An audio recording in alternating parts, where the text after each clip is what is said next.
रात के करीब 11:30 बजे थे। शहर की पुरानी कॉलोनी की सुनसान सड़क पर राघव तेजी से अपने घर की ओर बढ़ रहा था। ठंडी हवा में सूखे पत्तों की आवाज अजीब सन्नाटा बना रही थी।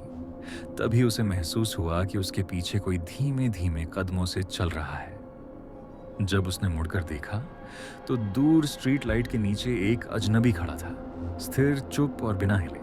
राघव ने कदम तेज किए, लेकिन पीछे से आती हल्की आहट बंद नहीं हुई।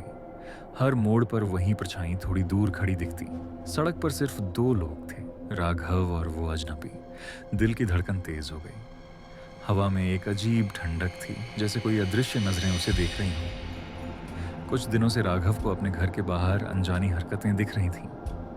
कभी दरवाजे के पास गीले पैरों के निशान मिलते, कभी खिड़की पर धूल में उंगलियों के निशान।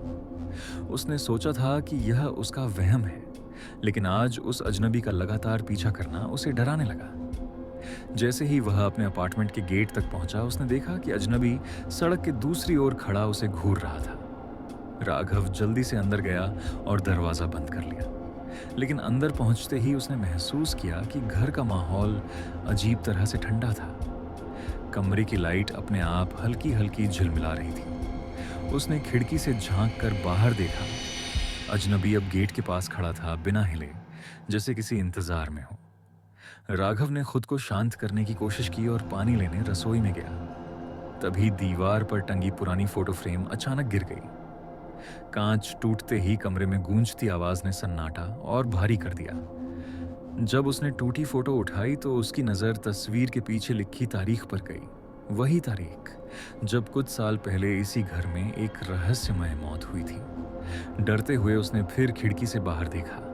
इस बार अजनबी गेट के अंदर खड़ा था, जबकि दरवाजा बंद था। उसकी आंखें खाली और चेहरे पर कोई भाव नहीं था। तभी राघव को एहसास हुआ कि उस अजनबी का चेहरा बिल्कुल उसकी ही तरह था, जैसे उसका ही दूसरा रूप। अचानक लाइट पूरी तरह बंद हो गई। कुछ सेकंड बाद जब रोशनी लौटी तो बाहर कोई नहीं था, लेकिन दरवाजे के पास गीले पैरों के निशान अंदर की ओर जाते दिखे। अगले दिन पड़ोसियों ने देखा कि राघव का घर अंदर से बंद था और वह कहीं नहीं मिला। आज भी उस कॉलोनी में रात को देर से लौटने वाले लोग बताते हैं कि एक अजनबी उन्हें घर तक पीछे करता है और स्ट्रीट लाइट के नीचे खड़ा वो चेहरा हमेशा उनके जैसा ही दिखता है।